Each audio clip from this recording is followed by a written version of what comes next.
Alright, let's try that again. Yeah.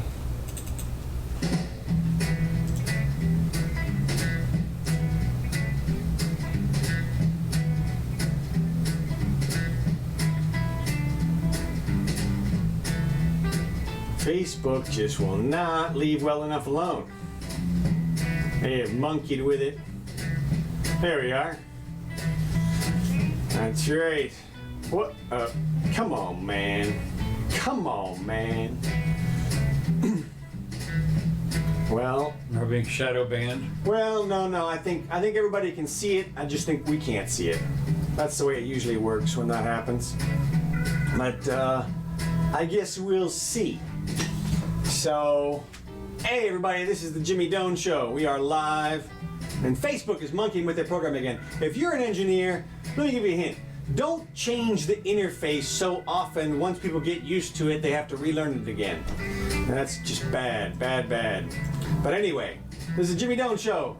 We're here live twice a week, if the thing works, at 4 o'clock on Facebook, Eastern Standard Time, or Daylight Saving Time, if it's Daylight Saving, whatever. It's 4 o'clock New York time, Sunday and Wednesday. You can find us around the web if you search for Doane, D-O-A-N-E, Jimmy, and in audio format. You can also find us on YouTube and Twitter in video format, and probably on Gab and Parler. We got no editors, no filter, no net, coming to you live, libertarian ANCAP ideas on tap. So we are here back in the dystopian studios because damn, what a night, what a few days, what a week. It's been a crazy news cycle. So we got videos, we got all kinds of stuff. So hope you're ready. Well, have some fun. Yeah. Just to bring you up to date, Bitcoin unchanged basically at 11.5. Gold not pretty much unchanged at 1951. And silver has gone is the big investment the last couple of weeks, $27 and change. Bad news, of course, for Louisiana, Texas.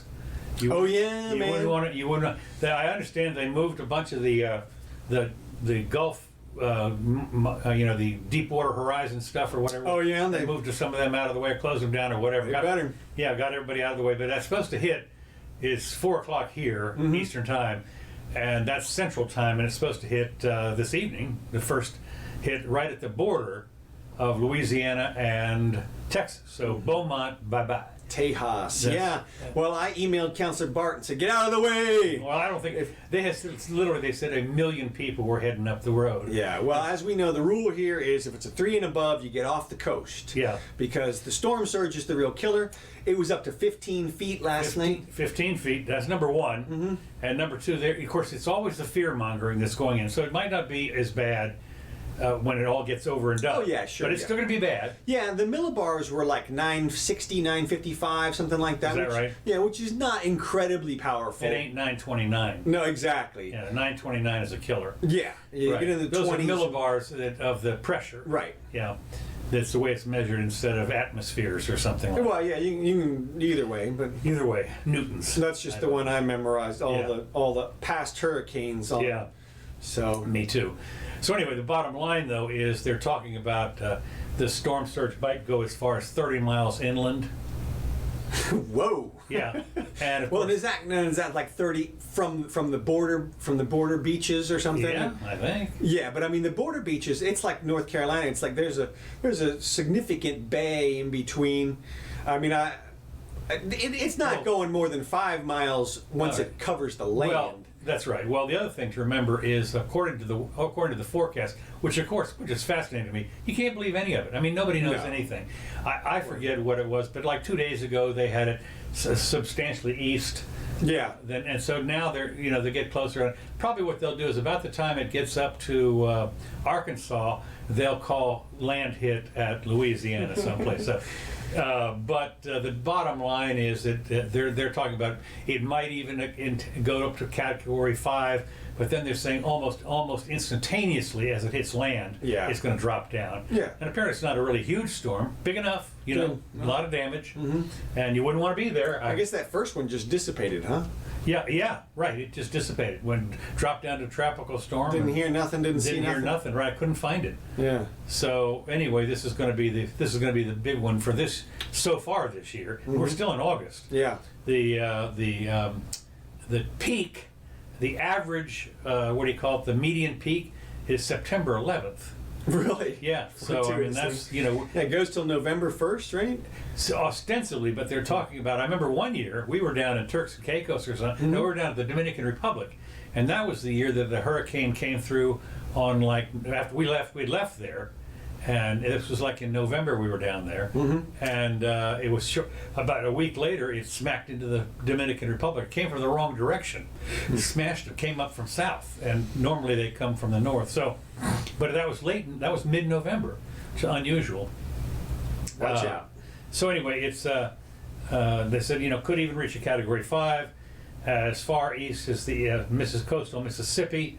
And it said the storm surge could penetrate up to 30 miles inland. Well, I don't know. That's a lot. That's far. Yeah. Well, I remember when we went down after whichever one, Katrina or one of them, maybe I don't know. We went down to Gulfport area or what down there. Your mother and I went down there, and the bridge was out. You couldn't get over to a part of Mississippi but we went down to the gambling part, and it was wiped out. I mean, literally, we're talking about reinforced concrete structures that were nothing left but the bent rebar.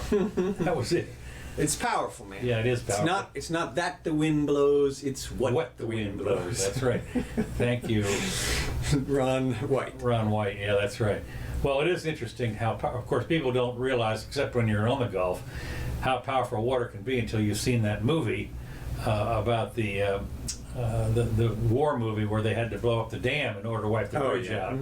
And water's big. Water's big. It's really good. Okay, so let's move on a little bit. I don't know how long. What are we going to get to first here? Okay. Here's the convention. Okay. We're done with night 2, and we're coming up on night 3. Okay. Now, of course, we didn't even talk about the last convention. The last night. No, the DNC. Oh, the DNC. We didn't? No. We were off last. That's right. We were off on Sunday. Yeah, my fault. Forgot. Did you want to say anything about it? I think it's important to compare the two. Okay. There were significant differences between them. The biggest one to me was how. And watch it yourself if you want, but the DNC was quite negative. It was all about how bad Trump was, how ugly the situation was, and how terrible things are. Gloom and doom. Right, and the RNC was the reverse. It was, hey, everything's great, and look at how good we're doing, and all this kind of stuff.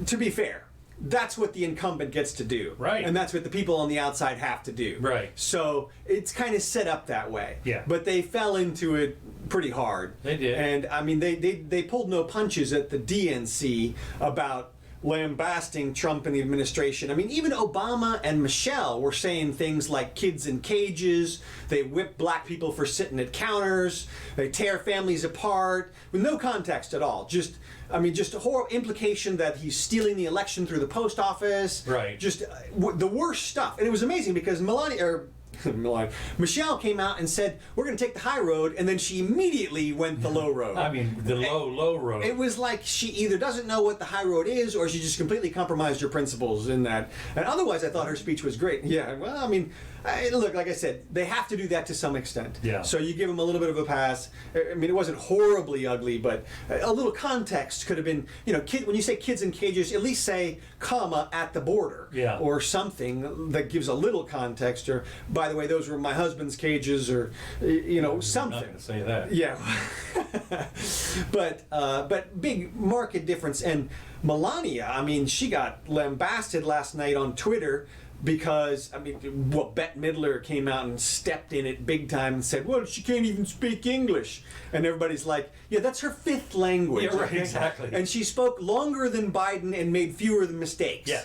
And so... Bette Midler, what... Can't even speak English. Like you say, that's her 5th language. It shows her butt so big. It's like, I thought you liked immigrants. If she was the first lady in France, it would have been perfect French. Oh my God. If she'd been, in any one of 4 other countries, it would have been. It was still perfect. I listened to it at 1.75 speed, didn't miss a word. Yeah. I'm telling you, it was as few as mistakes as Biden made, and she did the little correction. If she misspoke, she immediately corrected it, which Biden apparently can't do at this Yeah. point. So I don't know, but that was Well, not only that, her speech was very neutral in a way that totally. It was all positive It was all stuff. positive, neutral, but She didn't say one word about the DNC or Biden no, or anything. No, that was the thing. She laid off everybody, and basically it was a very neutral speech about how we can, maybe we can do better, but we're this kind of stuff. Mm-hmm. And I thought it was very. It was an absolute home run. I thought. Yeah, absolute home run. And to accuse somebody, a 5-language person whose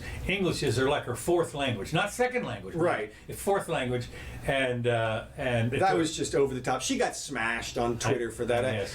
But it was just amazing to see people coming out, calling her names and everything. I mean, obviously, if she was married to a Democrat, she would be the darling of. Oh yeah, well, Michelle was, as I said before. They used up all the superlatives. They used up all the superlatives on Michelle. I mean, I would not have wanted to be Biden giving a speech on Thursday because what else can you say? You've already raised the bar on a speech so high, right, that nobody can match that. No, I mean, look, and she did a great job, except for the low road part. Right. Well, the thing is, she did like.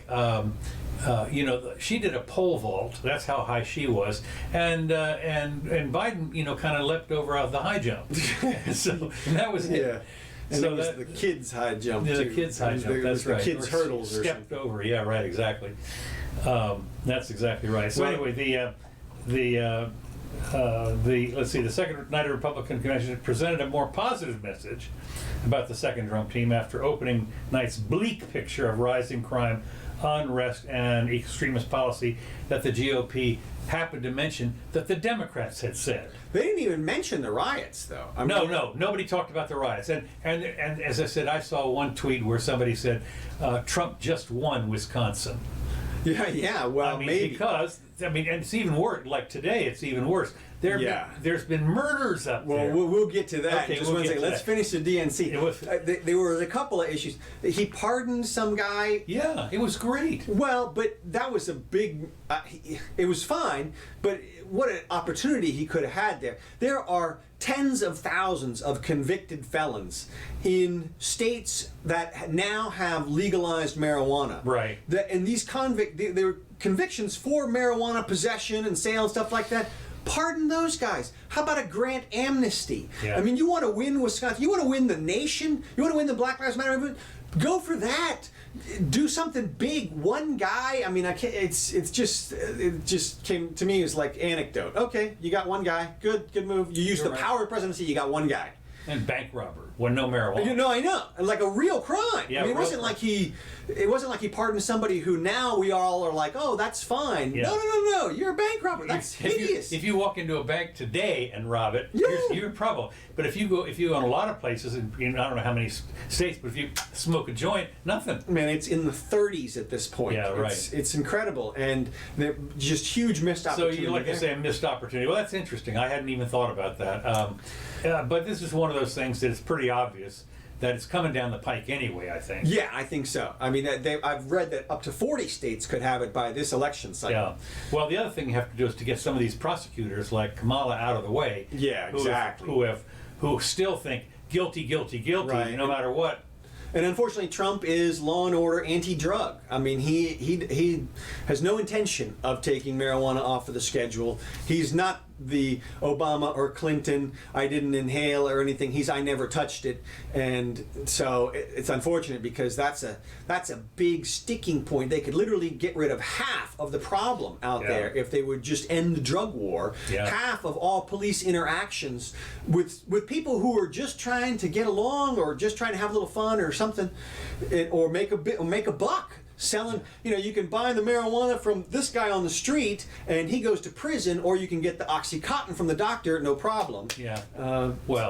Actually, they did sue the Oxycontin people, Yeah. Johnson & Johnson, I guess, Yeah. and they had to pay a few $billion, but for spreading the drug around, which is that's the wrong direction to go. Even if you happen to get it as a prescription for like when we just recently we've had some operational some hospitalization where they give us 12 pills or something like that. But if you try and give those away, oh no, super felony. I mean, can you imagine? I'm not going to use these. Hideous 3-year mandatory minimum in this state.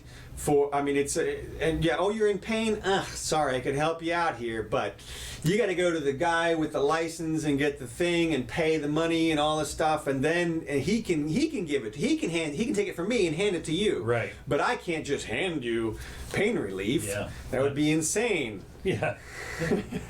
Yeah, you get stopped for that. So anyway, First Lady Melania Trump, who rarely speaks at length, struck an empathetic tone for the country, which is still struggling with the coronavirus. Her speech stood out from the bulk of the program, which largely sidestepped the issue that is the central one voters are likely to consider in the November election. What's that, COVID? What's the central? Riots? They didn't say what they sidestepped the issue that is a central one voters are likely to consider. This is according to the article. I don't understand that. Whatever. She crushed it, I thought. Yeah. So. Well, the other thing is, of course, they immediately, as you would expect, Democrats jumped on the Hatch Act.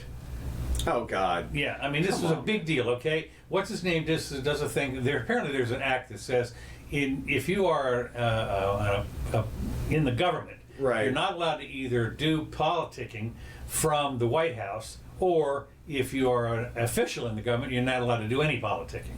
Basically, is what. Yeah. And so, what's his name did his little thing from Jerusalem, and he said, "Yeah, it's on my time. Okay, yeah, but now I'm going to go back and do something else."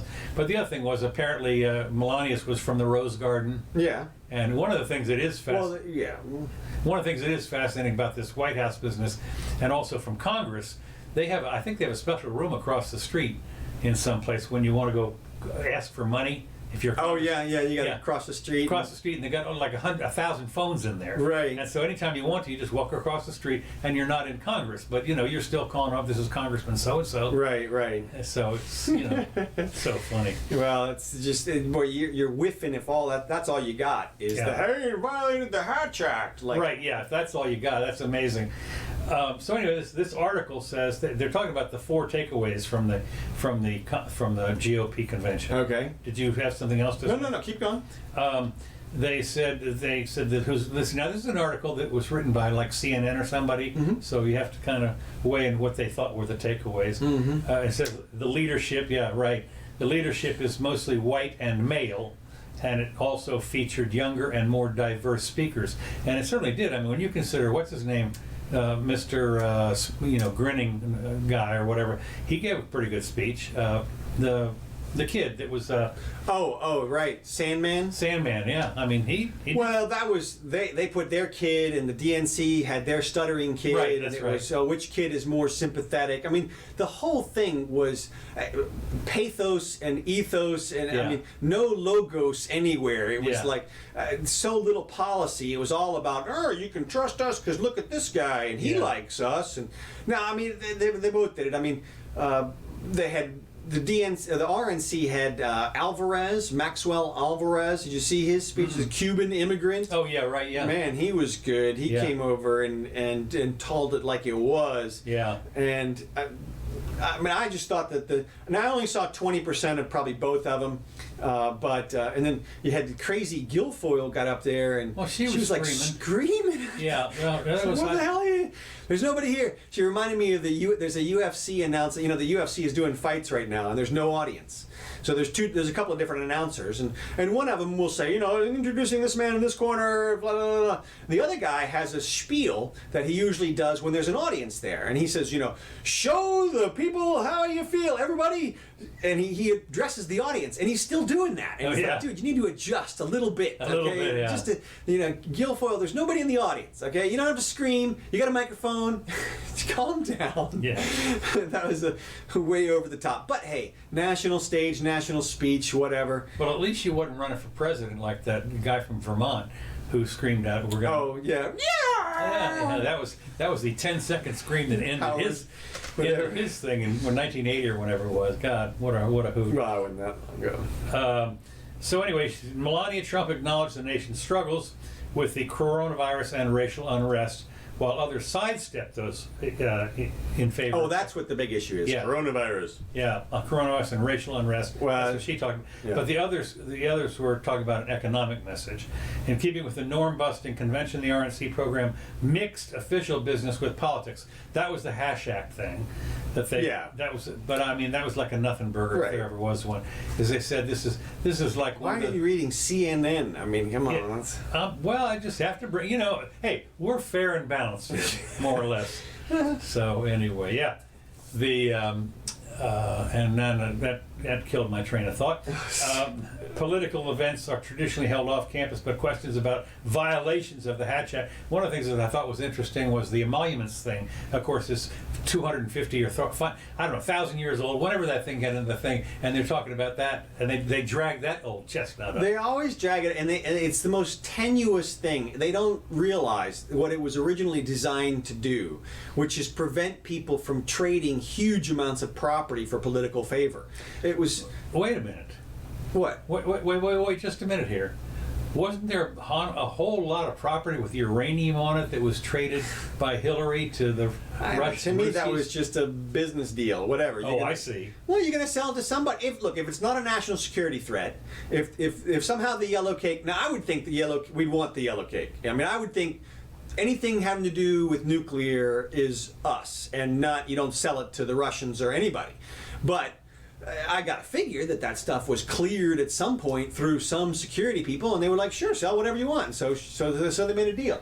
But I mean, to me, that was just a little bit a part of, it seemed like the Obama administration got pushed around by pretty much every international leader because they wanted to be nice. They just wanted to cave. Yeah, we'll give you whatever you want, and in the hope that, oh look, the United States is friendly now, and we'll just be friendly back or something. And they don't realize. That's, and of course when Obama went on his peace tour and he was curtsying in front of everybody.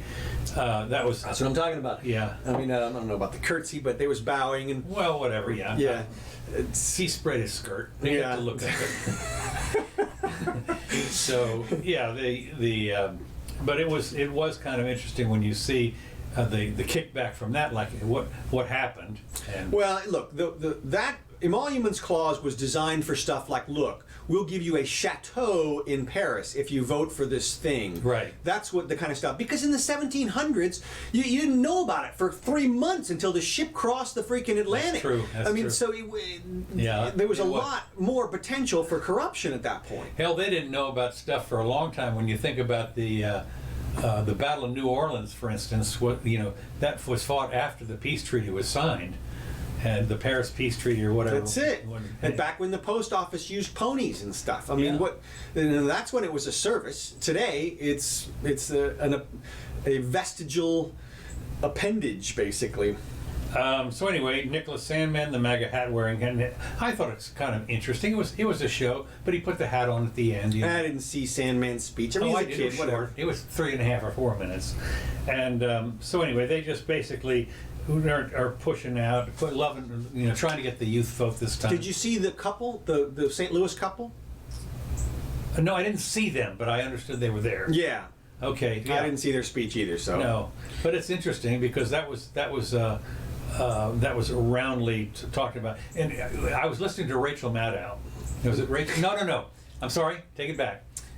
It was the NPR. Was it the NPR thing that I listened to? No, Democracy Today, I think it is. What's her name? I forget who does that one. Nancy somebody or another does Democracy Today every day.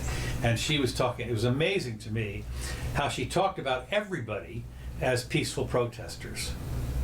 I mean, the people, they were out, the kid, the 17-year-old kid that shot somebody or whatever it was, shot the peaceful protesters. Now these are the ones that are looting and burning. Yeah, look, I think that the veil came off last night. Yeah. And as you'll see, when we get to the protests in Wisconsin, I mean, I've got video after video, and it's pretty intense. It's definitely ramping up.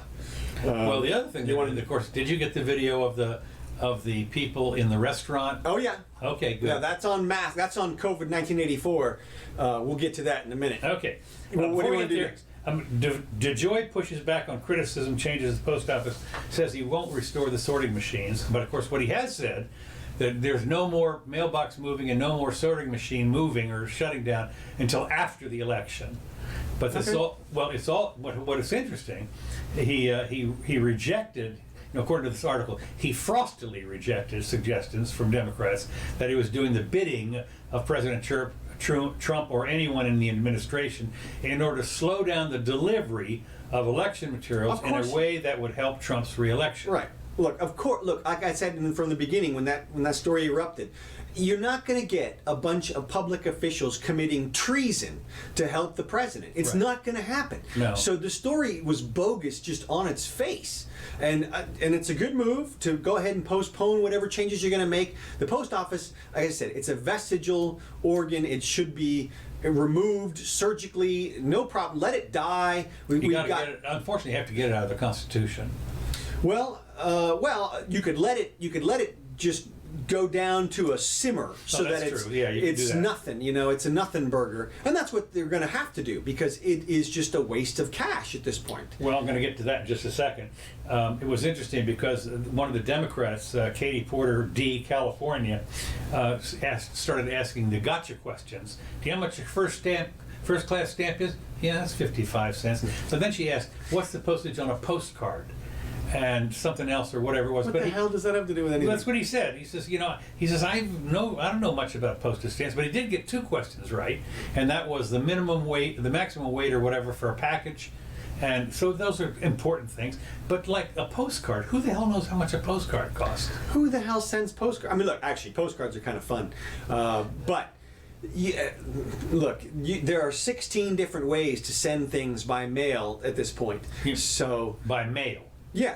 Meaning the United States Postal Service. Well, no, I'm saying by post, whatever you want to call it, like to send things to send people a message. You can email, you can send FedEx, you can UPS. There's DHL. There's a million ways you can get the thing there, and you don't need a pony anymore. No. And so, the post office can just go away. Well, listen. I think you made a mistake. You might not need a pony, but you do need a mule. Okay. They deliver post office to the bottom of the Grand Canyon. There's an Indian reservation down there, literally. They deliver postage to you can have it down there. See, and that's on a mule. And did you see AOC came out and said we can save the post office if y'all would just use it? And it's like, well, yeah, but why? Why? Yeah. She said we're going to start a National Pen Pal Association thing. She wanted to crank it up. And it's like, what the hell? Why don't you just advocate removal of cars and substitute back with the ponies again? If you really want to. No, yeah, but then the problem is you got to clean up the streets. More jobs. More job. Well, of course, that's the old. Why use a bulldozer when you can get out there with a spoon? Exactly. Yeah. DeJoy predicts a postal deficit of at least $10 billion this year. Okay, I mean, and that's after his efficiency stuff supposedly. Under questioning from our Wisconsin, whatever, said the Postal Service will probably lose $10 or $11 billion this year, a figure that is not likely to be affected by the volume of absentee ballots cast during the election. And of course, unfortunately, that's a trend that almost every year they have a run a deficit, and the record loss was $15.9 billion set in 2012. It's amazing to me when you realize that the post office is independent. Mm-hmm. Only they get money from the government, if they need it. And they're getting ready to pass a $26 billion thing now that they're sending to the emergency postal service. I'm in a. Well, the other thing that matters is it's amazing when you look at the warning that the people in Galveston and Beaumont had about the hurricane a week, and they're hoofing it out of there. Mm-hmm. You've got 2 months to figure out how to do your election. Right. Are you kidding me? I mean, it's stuff you don't know. Right. You don't know how you're you talk about pony. Get on a horse. You can walk to the election place easily. Crawl. That's right. I mean, look. Let me put it this way. I don't care if you are a triple amputee and you've got a. You can make it. You can still make it. And to the idea that there's no warning here, that you can't do it, and I can understand if you are semi-comatose and you're laid down on breathers and everything and on life support, but you open up and you say, I still want to vote. Yeah, you blink. You blink yes or no. Bring me my ballot in Morse code. And it's just stunning to me. If you look, Stephen Hawking, for God's sake, could get out a message in less time. But he's smart. But he's dead. Yeah, he probably will vote. Yeah, right. Yeah, he's voting. Look, I am in a big online fight with a bunch of people about online voting. Yeah. And people continue to tell me that it's much safer to, like we said last time, mail the ballots out, print the database out, get them in the paper format, put them in the envelope, mail them out, drive around, have everybody undo them, mark them up, put them back in the envelope, drive back around, and then they're like, well, look, you can check it all with a secure app. There's a secure app which track your vote. I'm like, well, why don't you just vote with the app? I mean, yeah. If the app is so secure, and somebody's like, well, it's a read-only app. I'm like, well, why can't the read-only app check the other app that's not read-only if it's so secure? I mean, I can't imagine we will get through one more election cycle without the whole thing going online. Well, not only that. If we get hanging chads and stuff on this one, if there's any issue with that even remotely smells like 2000, they're going to go online. Yeah, you're probably right. One of the things that I do find interesting is one of the things they've done down here for your early voting. You got like about a week or 10. I forget how long early voting is. It's a week or 10 days. In like a lot of places, you have early voting. And what they do down here is in front of the elections office, they put a box. Right, with the shredder. With the shredder. No. Yeah. Well, no, it's a secure box, supposedly, and you go there and you drop your ballot in this thing. I don't know why you wouldn't do that if that's a problem, because it'll probably be next April 15th, but this time it was July 15th, I think. But they put a box in the post office. In the post office branches, they have a box, secure box, and you can drive by until midnight, drop your tax return in there, and it counts as being postmarked before the deadline. Well, you can do that here too, and of course, the thing about it is when I think about the Sunday voting that they do in a lot of the churches of color, as we say here in Gainesville, on the Sunday before the election, when they have early voting. There's bus trips from the congregation over to the voting places. There you go. There you go. So I mean, if you can't vote, it's because you don't want to. Yeah, at this point, you're on notice. Everybody's on notice. I mean, how much notice do you need? This much. Yeah, this much. So that's one of the things that I don't think. Okay. The next thing I've got on my list is there was quite an article. There are several articles now coming out about the lockdowns and how this is ludicrous, and the damage that's done is mind-boggling, and it should have been done. But the lockdowns are worse than disease. And the big study in the UK, for instance, that said that the lockdowns are worse than the disease. First of all, massive spikes in suicide rates and mental health, an uptick in drug overdoses and substance abuse, and of course economic devastation of those millions of people out of work, no job, no nothing. These are the people that need that weekly paycheck, and they're going to be starving to death. I mean, this is good. You talk about what I forget what they call it. They call it not hungry, but they have a food deficit or something like the calorie. Oh yeah. They have a word for a calorie deficit. Okay, they're hungry. That's a sneaky way to include more people in the we're starving list. Right, exactly. Children go without food. Bullshit. In America, come on, man. Yeah, you got to be kidding me. Here's Sweden. Death rates. Okay, no lockdown. August 22nd. Petering out still. So, look. They're figuring out real fast at this point that it doesn't seem to get above 0.1% of 60% of the population, which makes perfect sense if the mortality rate's 0.1% and herd immunity is 60%. So we'll see as the countries keep coming in.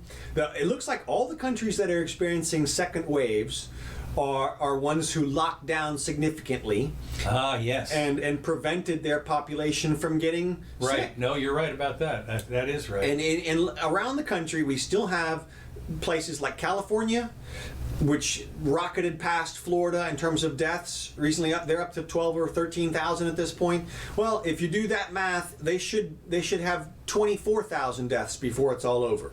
So they may have some room to run over there and in certain places, but not in New York, maybe not in Florida. We're approaching 14,000, which is those numbers for us, and so we'll see how it goes. But it looks like, I mean, I saw somebody declare the other day on British TV that it's over. Yeah, I did see that. And they posted a big thing of the curve in England, and looked just like that Sweden one we just posted. Yeah. And it basically said, look, we're done here.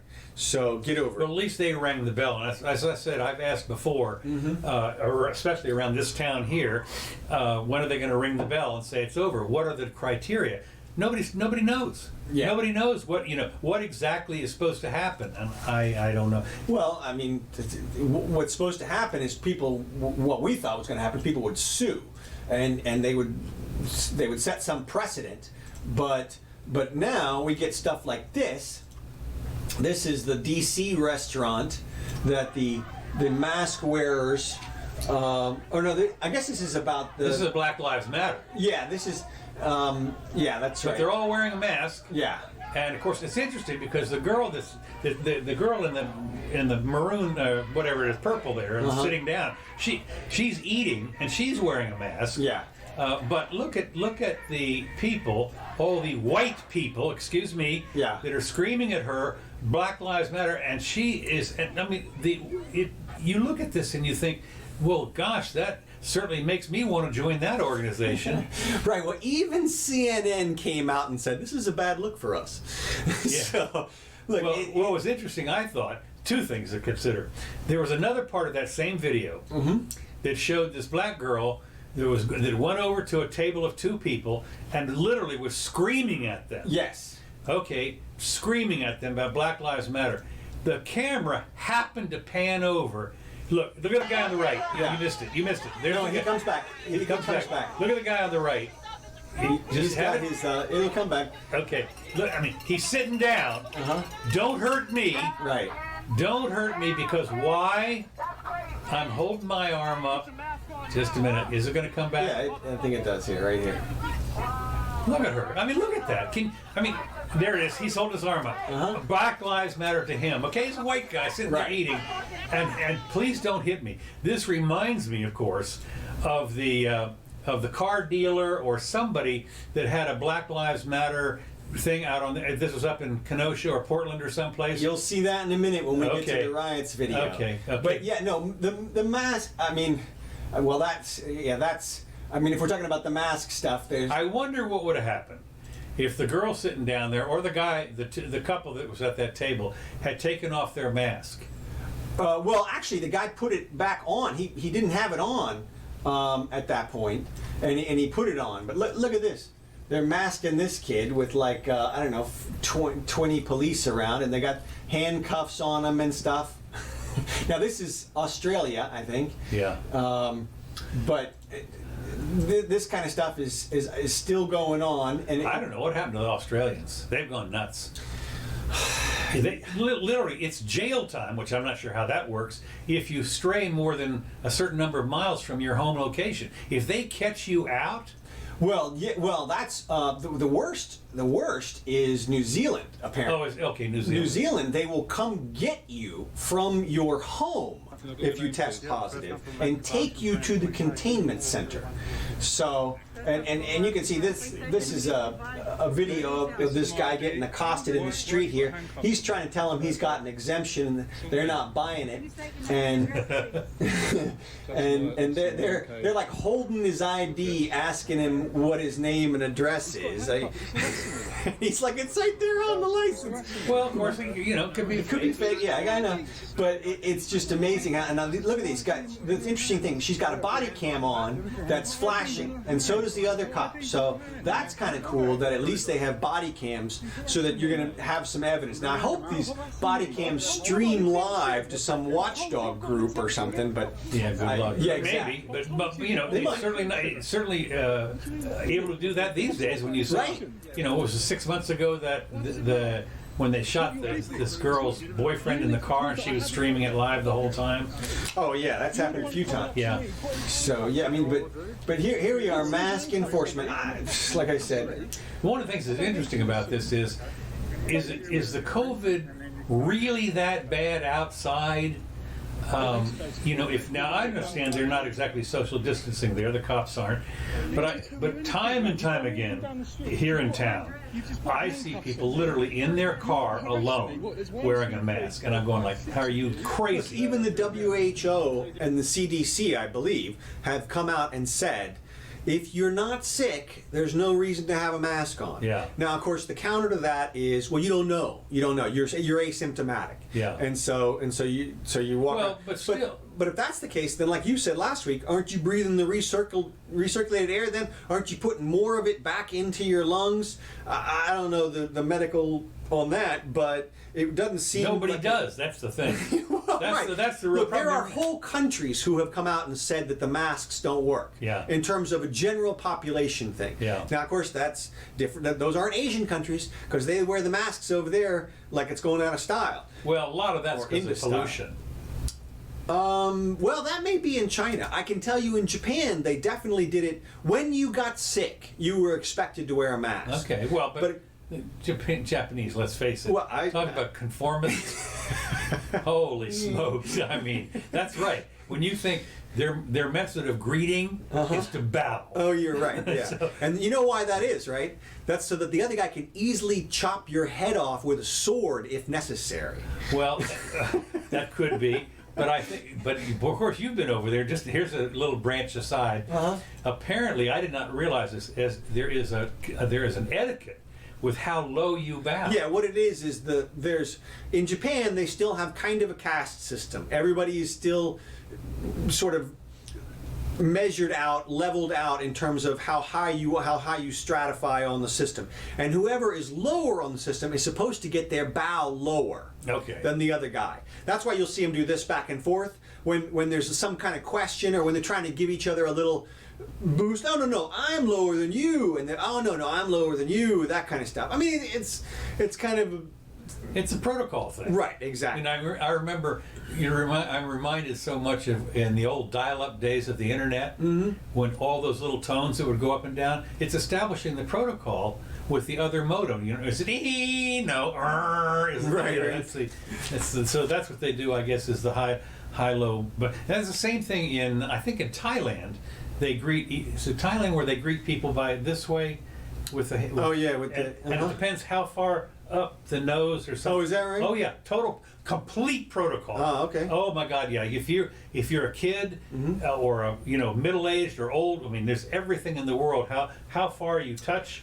Well, I'm voting for this. Okay, in terms of I'm with. instead of How does that do? that's close enough. That's close. Live enough. longer. Look, if you don't want to do the Spock thing, you can do the Indian how thing. That's what I'm talking. Racist. Yeah, right. Yeah, it's appropriation. That's right. I keep telling people, man, I see that online. You're still seeing that online. Look, if you learned how to count, you appropriated Arabic numerals. That's right. All right? So the whole purpose of culture is appropriation. The entire university is there to appropriate culture. That's what it's for.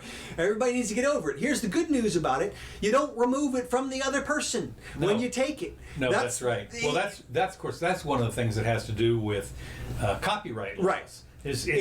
All intellectual property has that same type. I can have a song in my head, I can sing it to you, you get it in your head, and it doesn't leave my head. Right. And that's the same thing, and people need to realize that's the distinction between intellectual property and actual property. Right. It is so huge. The whole reason we have laws about who gets to control the actual property is because it gets used up. Yeah. If I have a sandwich and I eat it, you can't eat it. And if I occupy a space like a house, you can't. It's that simple. There is no crossover there. But intellectual property is not like that. And so they'll figure it out at some point in the future. That's all I can say. Okay, this little thing about what the officials are doing on the coronavirus thing is that there's a real problem. It's called COVID-1984 now. Yeah, that's right. And this is what our leaders have to do. Here, there's an example here. For example, you can imagine planning a birthday party for a person you've never met. You don't know what kind of cake they like. You don't know if they prefer pepperoni pizza or Hawaiian pizza. You don't even know whom to invite. Now what are the odds that you can plan a party that won't go horribly? And that's it. You know. What the hell kind of analogy is that? It is. You can't. Trying to plan a party for something this is the same thing like when you have central planning. And central planning is they force you into the roads and sewer and everything like that they think are the best, but they don't know. There's way too many people that are involved. Yeah, well, it's a top-down, one-size-fits-all. Right. Like Joe Biden said, nationwide mask mandate, and you got people in Montana who haven't seen a soul. They live 100 miles from the nearest other person, and you're going to make them wear a mask when they're in their houses. Here's what I want to see. You're in Montana, right? And you're out on the Lone Prairie. That's it. Maybe chasing down a calf or a cow or something like that, and a ranger rides up on you and says, prairie dog, where's your mask? Right, exactly. Yeah, I mean, and they ride for 20 minutes to get to you, and then they say, hey. Well, we saw that on the beaches where the cops went all the way over. Hey, come on in you're out there in the water getting people sick. So anyway, on that surfboard. This is a test that's unbelievable. You can't do that. Now, speaking of this, locally here at the university, partying at the University of Florida could result in major consequences this fall. Oh my God, yeah, I saw this. We've made the behavioral expectations very clear to returning students. Now, I think... Or crystal clear, that's right.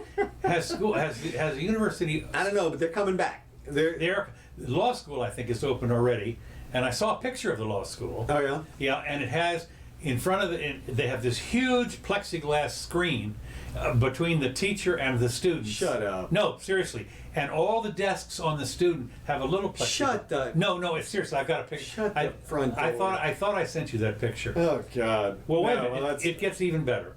So they've made it very clear this is not something we'd like to see, said the spokesman. It becomes a student conduct issue. Anybody who's caught violating that policy, it will become a student conduct issue. It's already against the law, for Christ's sake. They're out there drinking at 19, 18, 20. So well, they decided to get some help. Not only the University of Florida Police Department will work with the Gainesville Police Department, and they have a new thing called the Party Patrol. What they're going to do is they're going to scout out, as they did before, in the houses and everything around the university, where some students may have rented a whole house, and maybe it's a couple of people living there, brother and sister, and they'll give a party, and the cops show up because you're not distancing, blah blah blah, whatever it is. Look, that's been happening in this town for decades. Not but a while. Decades. No, really decades. I remember there was a party broken up when I was in school here in the 1980s with helicopters, and it was right after the murders. We had in this town we had some murders in the early 90s or late 80s. And it was late 80s. And it was like a serial killer went freaking nuts for a while. And after that, every law enforcement you could imagine converged on this little town. Yeah. We had 5 different police forces, and there were cops on every corner. It was amazing how, and it was so obviously overkill that stuff like this happened I literally remember the party across the street from our house was broken up with 6 cop cars and a helicopter. And it was like the arrest of Roger Stone. And it was look, you don't, people, they scatter like bugs when you show up anyway. Because like I said, it's all illegal anyway. The underage drinking, it's sex crimes, it's literally, it's way out of legality to begin with, and now they're going to say, and you weren't wearing a mask. Yeah. Ooh, no, we're really pissed off. Anyway, they have... And get your hand off that girl. They were out over the weekend and on the lookout for any large gatherings. explained the spokesperson. Again, it's not one of those things that we want to do with a heavy hand, but we want to help educate students and help them understand why it's important not to do these things. You know, educate and help. Learn! You're gonna learn, damn it! You're gonna learn! So anyway, they said other universities have already seen major spikes. University of North Carolina had to close the school after a few days, while Alabama had a big spike apparently. Big spike in Alabama. Look, but again, are these going to be asymptomatic people? Because you got to figure they how many deaths? Well, right, they didn't say that, and so obviously there weren't many, because if there were, they would have said it. They would have led with the deaths if that was the case. Right. So the worst thing they can say is what they said, which is people got infected. Now look, you got to figure this. They closed the schools and brought everybody home, locked down everywhere in the spring.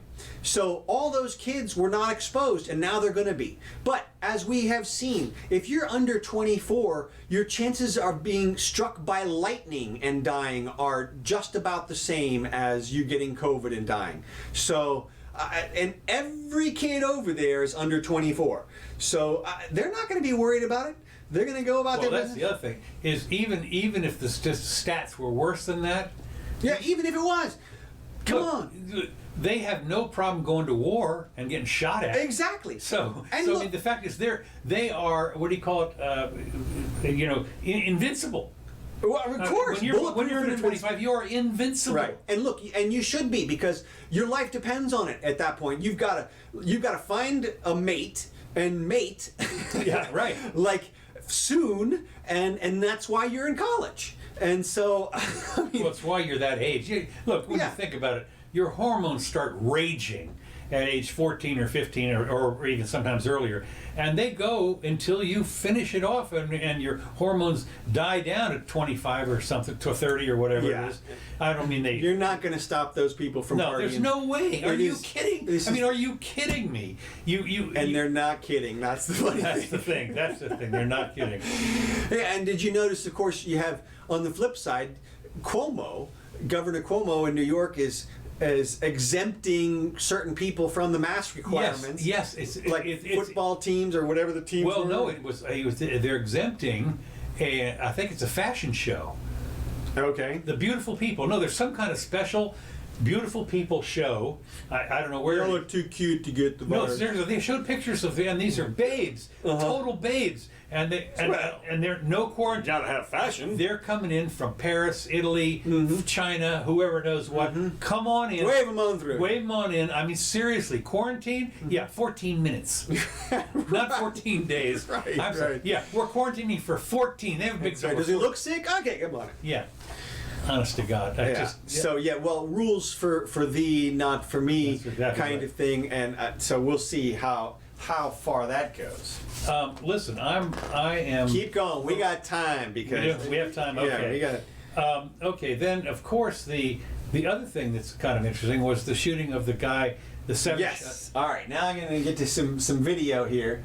I'm going to give us a little background because we got to start with the beginning, which is obviously this is a fellow who he's like 39 years old or something, got 6 kids, right, and 3 of them were in the car, and the cops wanted to stop him for, apparently he'd tried to break up a fight or something. No, well that was the sort of a story, but that's not exactly the real story. Okay. Gee, really? You mean the news people got it wrong? Hard to believe. I know. Weird. Jesus, where's my dang video?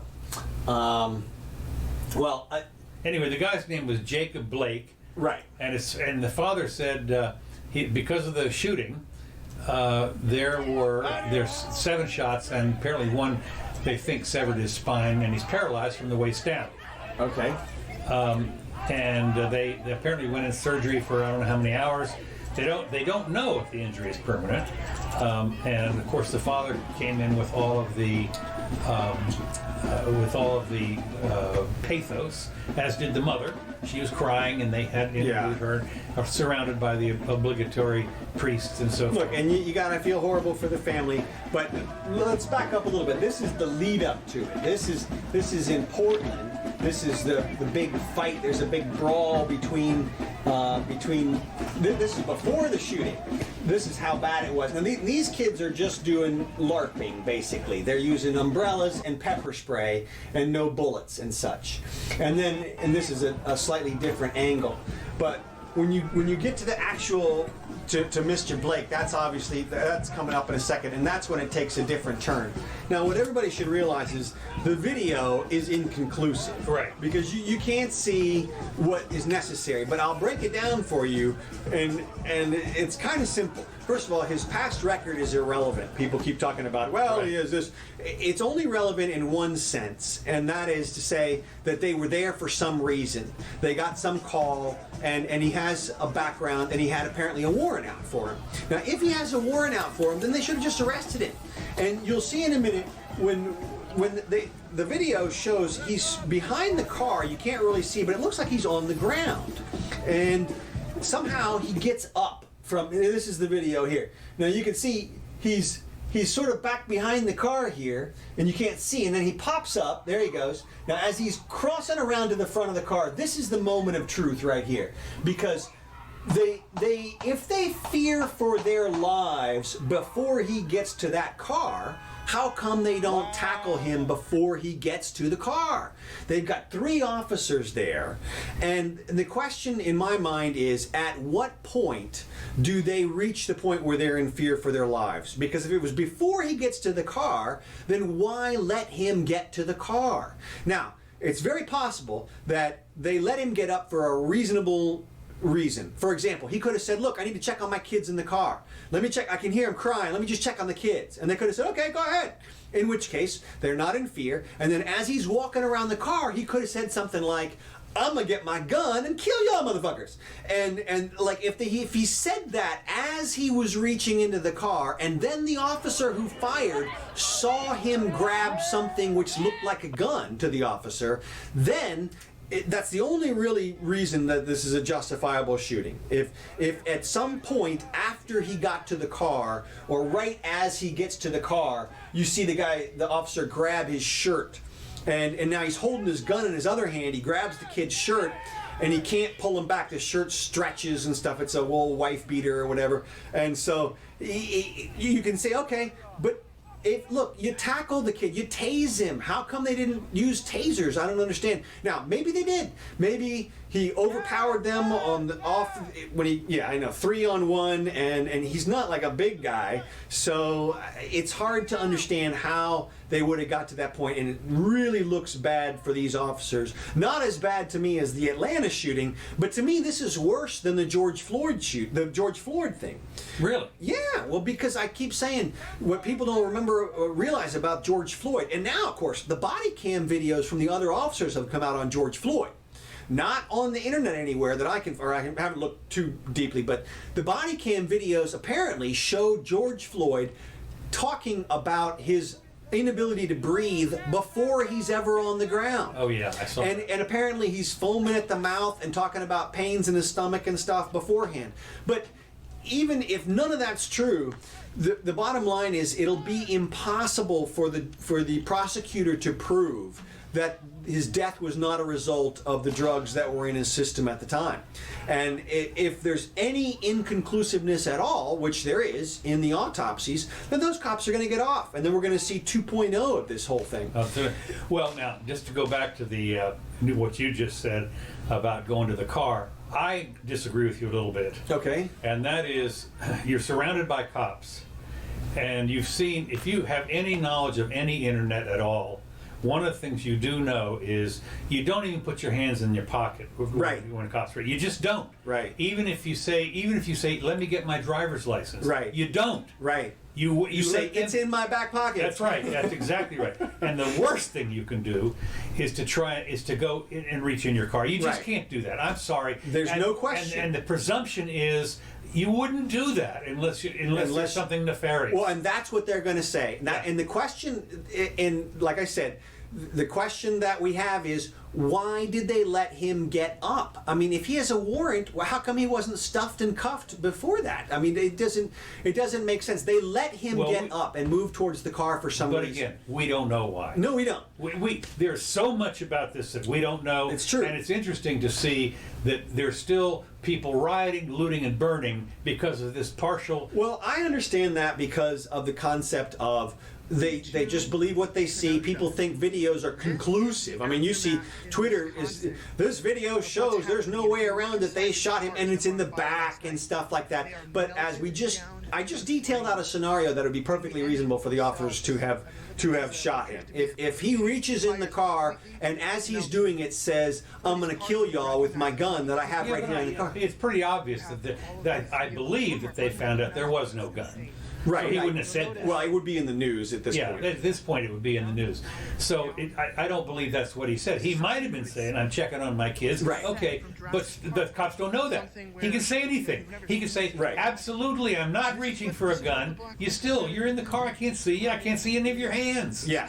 But again, it's why did they let him up? Why did he? What did he tell them he was going to do in the car? And what were their reasonable beliefs at those moments? And it comes down to those moments. Now, here's one thing: people, for anybody who's deciding this is a racial killing, is just crazy. I mean, what? You don't know that at all. There's no evidence at all that the officer said, "I'm going to shoot him because he's black," or No, nobody says that. I mean, well, but I'm just saying, sometimes they do. Sometimes they say, they'll call him a name or whatever, or there's some indication that race is an issue. And in this one, there doesn't seem to be any indication yet. So we'll see. But you shouldn't draw the conclusion that this couldn't happen to you if you're white. Let me tell you, if you're white and you got the guns pointed at you and you reach into your car, you're going to die. Exactly. You're going to die. No, seriously. You're going to get all 7 shots. Absolutely. There's no Look, question. I was pulled over one time in a hurricane situation, and I had everything from my house in the car because I had evacuated from Miami, and I was up here, and they pulled over, and they said, "Well, do you have a gun in the car?" And I went, "Well, actually, yeah." And they immediately drew their weapons. And I was like, no. I'm like, it's fine. It's, in the back, in the trunk, or whatever it is. But my ID was underneath my seat. And I had to tell them, look, okay, let me get the ID. It's underneath the seat. They were not happy about it at all. And I tell people all the time, you keep your ID, your proof of insurance, and anything else that you think you're going to need in your visor up above, so that they can see where your hands are going, and so that there's no gun up there. Right. Most likely, you don't keep it in the glove box, you don't keep it in the center console, or you don't keep it underneath your seat. You keep it where they can see your hands, so that if you accidentally, instinctively reach for it, you don't get blasted. Because your hand, once you're in a car, the officers are trained that people keep weapons in their cars. And there's something called the grabbable area of the car, which includes the entire cab of the car, pretty much. And if they think they can search that area for weapons without violating your Fourth Amendment rights. Wait a minute. They can physically search it? Yes, they can search the grabbable area of your car with nothing else except for the fact that you're in the car. And even if you get out of the car, they can go back and search the car. Well, what? For weapons. I've seen where somebody gets out of the car and locks the car. That's what you do. That's a great move. Okay. Because then the perp can't get back into the car. Right. So then the car can't offer them a weapon. Okay. And so, but like you said, man, you don't reach for shit. I tell people you don't hold a shiny object if the cops are around. No. You got a cell phone, you drop it. I mean, whatever it is. Look and listen. While we're on this subject, let me just say this episode brought to you by my book. Which is Black and Blue Lives, How to Survive and Reform American Criminal Justice. I actually have an appendix in this book which tells you how to protest safely. All right? This tells you how to deal with the cops when they're around, what to do, what not to do. It's got the talk in it, everything that you need to know. So pick that up. The exact words. Exactly. Now, one of the things that I suggested that you include with this book was a piece of duct tape. Right. This is brilliant. Duct tape with things says, "I'd like to talk to my lawyer." You're right. That's right. And you peel it off in the book, and you just put it right there, and then you shut the hell up, and you're good. That's it. And that's definitely That was my idea. A little added. brilliant. It is, and at some point we'll add that to the book. Add that, A peel-off that's right. sticker. Now Special. I do have the cut-out Miranda warnings in there. Okay. And in the book says, look, cut this out, put it in your wallet, don't forget it, and by the way, shut up. and don't reach for shit. So, All right. Well, let me just move on here. Keep going. Because we're getting way over. Yeah. So I love that the father said, those police officers shot my son like a dog in the street, and they're responsible for everything that has happened in the city of Kenosha. The police. Well, you can expect hysteria from the family. I know that. I understand that. Oh, no, I understand that. But I thought it was interesting, like a dog. I don't know if you remember, but there's been a lot of one of the memes that was on the interweb for a whole lot of time was the police shooting dogs. Oh yeah, there's another one last week where they shoot a dog through a fence. Yeah. But the dog did grab onto their police dog. They were sort of muzzle locked together, but still, yeah, no, they shoot dogs indiscriminately at this point. Of course, maybe that's what he was talking about. So, okay, we got the young man, and the last thing, no, I'm sorry, yeah, almost the last thing I got was the Russian that was poisoned. Oh yeah. I mean, apparently he's in a coma now. He's in a medically induced coma. They flew him out or something like that. And well, Trump's been doing that to DNC. Oh no, yeah. No, he hadn't. Right. But apparently he's a major opposition leader to Putin. Not anymore. Not anymore. That's right. So I didn't get the whole article, but I just thought that they have done a blood test or something and found a poison, an absolute poison. Oh sure. Yeah, in his system. Look, this is Russia. Now you want to see what dictatorship looks like? That's right. That's what it looks like. Now when you start seeing DNC people dropping like flies from their tea, then you can talk about Trump being a fascist. No, au contraire. Oh yeah. No. Doesn't need that. No. It's not that. You can see who exactly is going to have the specialty for Biden. Oh right. It ain't Trump. Right. I can tell you that right now. You can Kamala and Hillary have lunch with. That's exactly right. When he keels over after the election, yeah. Well, we'll see. That'll be an internal. I don't expect, even as ridiculous as they are and as vociferous as everybody sounds, we're not anywhere near that in this country. And again, we're not anywhere near people I see online. People, oh, we had civil war. No. Okay, we're not anywhere near that because the opposition, it's not opposition. What we're seeing on the streets right now is we're seeing people protect their property and that's it. And you're going to get that if you don't have the cops, because that's what the cops are there for, is so that people don't do vigilantism. If the cops aren't there, then they are going to do vigilantism. Yeah. And they're going to protect their stuff with their weapons, and they're not trained to not use deadly force like the cops are. Right. And they're not trained to offer assistance after they shoot the guy like the cops are. Yeah. I mean, it's going to get well, we'll see how people respond to this stuff in Wisconsin, because it's quite amazing. I mean, the first response from the Democrats was, well, they're all just expressing their anger and this kind of stuff. And it's like, look, man, this is real crimes. So what about the 17-year-old kid? Well, and we're going to see that video coming up here in a minute. And it looks like self-defense. And most of the time, I mean, he's running away from the mob. Okay. He falls down, and then they run up to him. Several of the guys run up to him, presumably to kick his ass, and then he shoots a few of them. Yeah. And now one of the guys is kind of running away when he shoots him, but it's the kind of thing where if he had turned his back again, the guy might turn around and run back. And so might. I see. So that's what he's going to have to argue. Oh yeah. I didn't know what the hell, and I think that kid's 17. Yeah, he's 17. So he's very interesting how they try him. Well, yeah, exactly. Well, they'll try him as an adult, probably. That's what I meant. Yeah. They'll try him as an adult. And of course, you'll wonder if they file charges. They may not even file. This may be a stand your ground type of a thing. It might be totally self-defense. Yeah.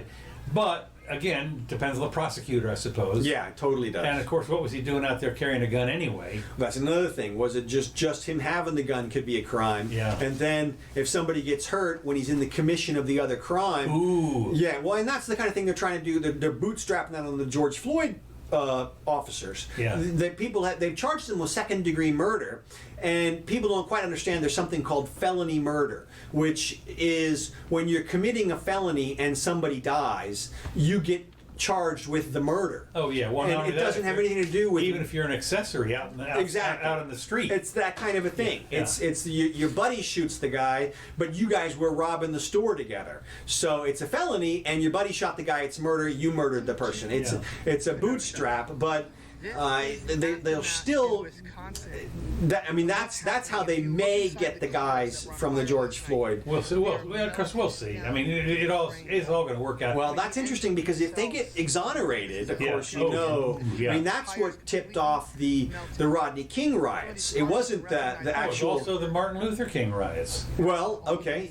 Well, yeah. So, but see, now the Martin Luther King riots didn't. No, I wasn't alive back then. Did they happen because King was shot? Yeah. Okay. I'm pretty. Yeah, it was. That was about the time. That was right. I think it was right before the Chicago.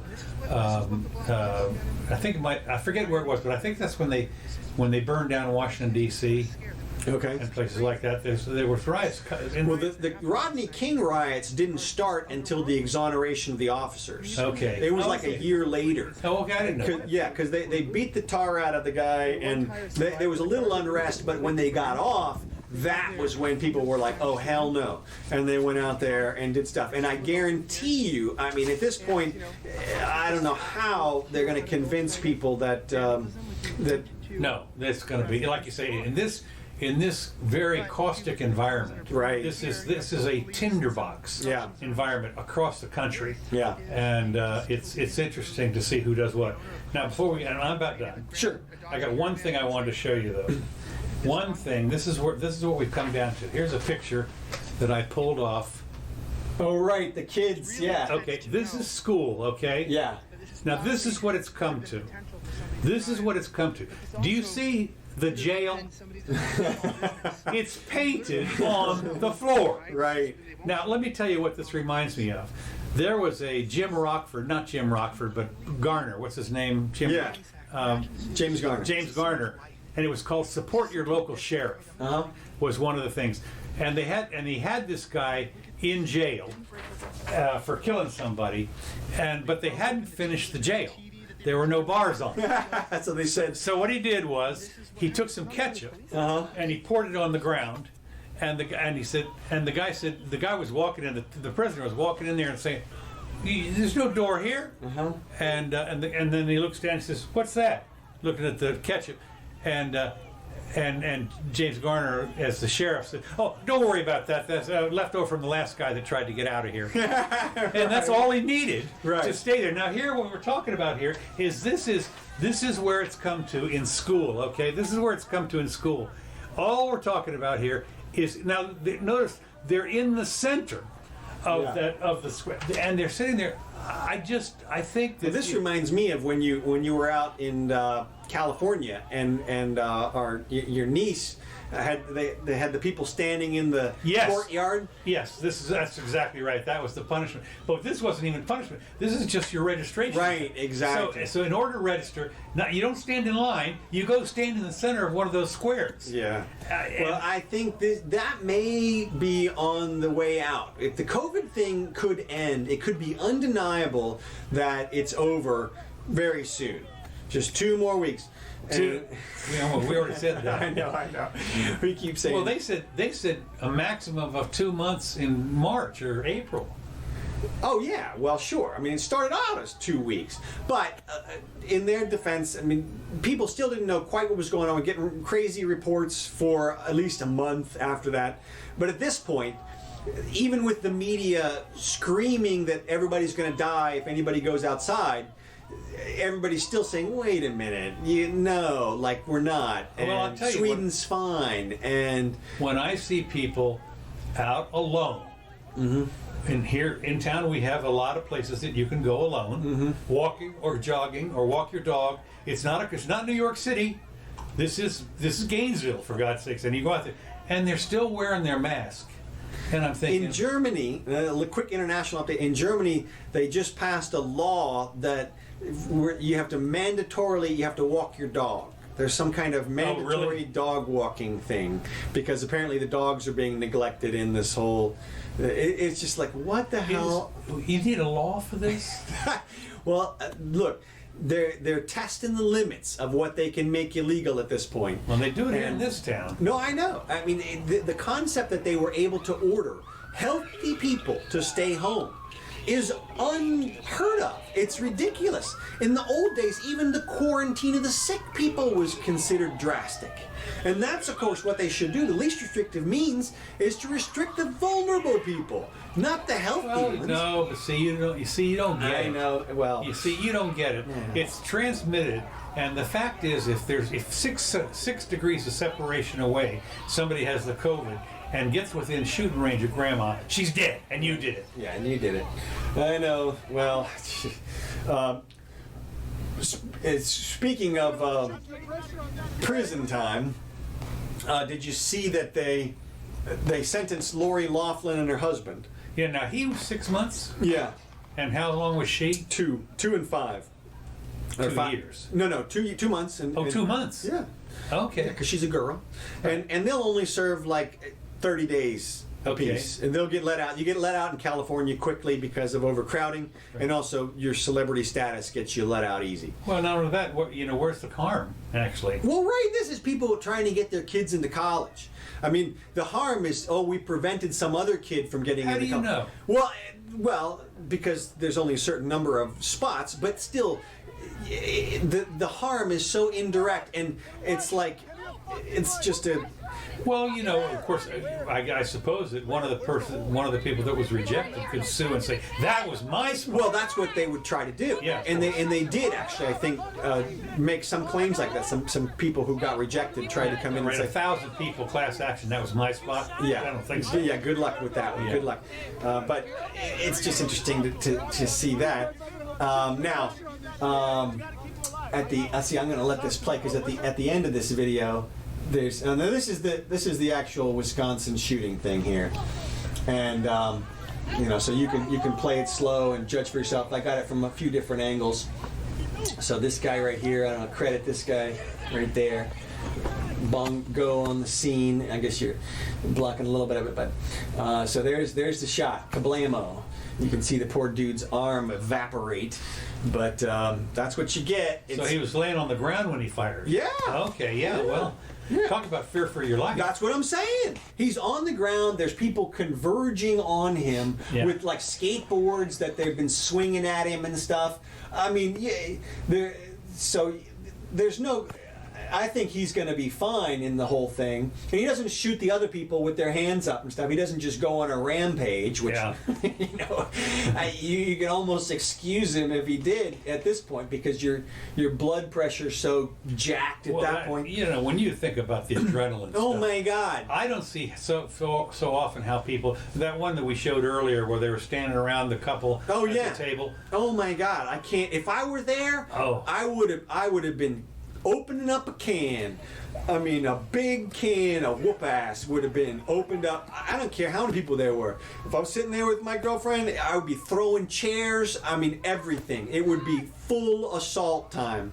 And I probably wouldn't be picking up sharp knives and stuff, but I'd be throwing tables at those people. I mean, literally, pick up the table, throw it at the mob. That's the kind of stuff that I would be inclined to do. I'm just blown away how calm they were. I am too. Now, apparently, that woman, there's a quote from her. Somebody interviewed her, and she said, "I've been with the protesters this whole time. She's been out protesting and stuff. She just didn't want to do the Black Power thing because she felt like it was a mob pressure situation, which it obviously was. Yeah. And like these people are gain anything if they force people to put up their fists, like they think they're going to get some recruits from that. Like, come on, man. They hate you. They hate you. Yes. Okay? They hate you. But these are kids. I mean, they're almost all, they look like young people. Mrs. Jimmy said, "Well, they weren't all young," and I said, "Yeah, they were." Some people might have been older, but Well, that guy sitting at the table was trying to defend himself, but of course you saw how well that worked with the guy in the parking lot or the storefront that he said had a Black Lives, right? And the they still burning, torched him. that was on there. And it's She's trying to explain to him, "Look, I'm on your side." exactly, and they're screaming at her, Screaming. trying to use literally violence to force her to comply with their side. Like if you can't convince somebody to your side without violence, your side Yes, you can. sucks. Yes, you can. Yeah, This is right. called the dungeon torture chamber. Yeah, exactly. This is the Inquisition. And the Spanish. pictures, the pictures of the Nazi, the one guy in the Nazi crowd who's like this when everybody else is that's going around. And there's another one from China where there's a Chinese guy with a boot on his head, and a whole bunch of communists allegedly are, yelling at him, screaming at him. There's great pictures of that kind of stuff going around the web. I remember when I was in high school, peer pressure was a big, strong thing, but mostly it had to do with whether you wore khaki pants or dress pants. Because if khaki pants were in style, that's what you wore every day. And that's just, that was the peer pressure. Or you could have, if you wore loafers, they were penny loafers. Right. And you better have that penny in there. Better have that penny in there, or Now, you weren't one of the crowd. Here's some rioting in France, and then this is, I love this. This is Hong Kong. Oh, wow. And they're singing. Now, when was this? Well, I mean, allegedly, this is right now. I don't know. I think it was probably last week. Yeah, right. Well, it could. Who knows? Who knows? But that's what I'm saying is it's Hong Kong and it's yesterday. Okay. So I don't know. Like you said, it's hard to say. But I'm confident that literally the powers that be in Beijing are not happy to see this video. Ooh, man. And and of course they got the new law over there, and you want to see enforcement. I mean, it's right. So. Now, and let me just show you how bad. I got this other video just to show you how bad the looting really is. This is a very telling. It's a protest. Well, right, exactly. And I just thought it was so interesting when the lady on the Democracy Now!, I forget what her name is, not Nancy, but anyway, she referred to all of these people as protesters, and I'm sitting there. It's a thief mob, for God's sake. You don't protest. You just look at the video and watch them smash the windows and shit. Yeah. And then they had a video inside one of the stores where it was being burned out. Oh yeah. And a protest? You gotta be kidding me. Yeah. Well, and you just saw they saw the car dealership burn. And can you imagine? Here you are. You're a car dealer, and you come in the next morning and. And a dozen of your cars, brand new cars, are burned not beyond recognition. Oh no, yeah, well, yeah, almost. But you can't. They're going to be hard to repair. You're not going to buff that out. Oh right. And no, it's a total loss. And so you can see how bad the looting gets right here. Watch this horrible crime. Run. There we are. There you go. Yeah, incredible. All right, is that about cover it? Yeah. I got a quick science update here, real quick, just to bring us back around to some sort of light notes. We always do a science update here on the Jimmy Doane show, so let me show you this one.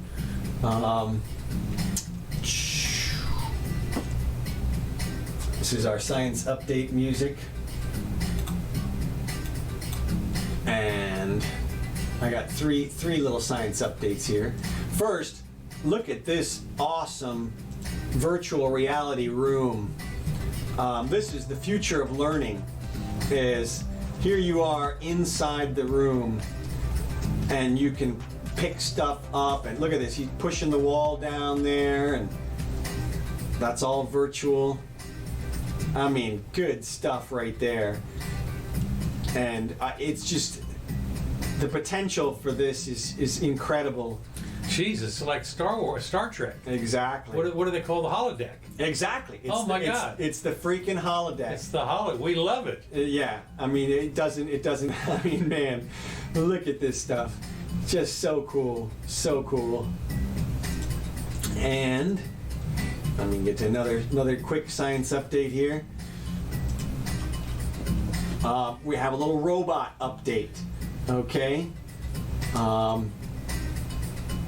So this is robot. Now, just while you're doing that, just when you find this on YouTube, don't forget to share it. Well, what The show, yeah. Well, yeah. the Jimmy Doane show. Yeah. Okay, so here is a robot called the guard bot. This little wheel follows you around and does what it's going to do, and you just it comes in different sizes, like from 1 foot across to like 3 feet across. And what does it do? And so it moves on its own. You can Yeah. see it's just a ball, and it's got cameras on the sides, and it can swim, it can go wherever. It's just an incredibly mobile robot. So, it's just the next evolution in... Not those ones from Boston, whatever it is, with those No, but that one, doggy-looking ones. That one I've got right here. And what I have is an update on the progress. So this is 2010. You can see the robot is tethered here, and it's doing a little thing here, and it's kind of on its own. And it goes over some rocks. This is 2014, and they're hitting it with a ball. In 2016, it's not tethered anymore. So here they are, and they push it over, and it gets back up, and that's kind of looking. Oh, here a little jump in 2018 here. Watch this. Back flip. Not bad. Here's 2019. Single leg balancing, jumping up the thing. You mean it took a whole year? Yeah, well, I mean, until the video came out anyway. But that is No, it is stunningly amazing how fast this is. When you think about it, a kid born today, when they're 10 years old, what's it going to be like? right. It's And then, going to be like the Will Smith.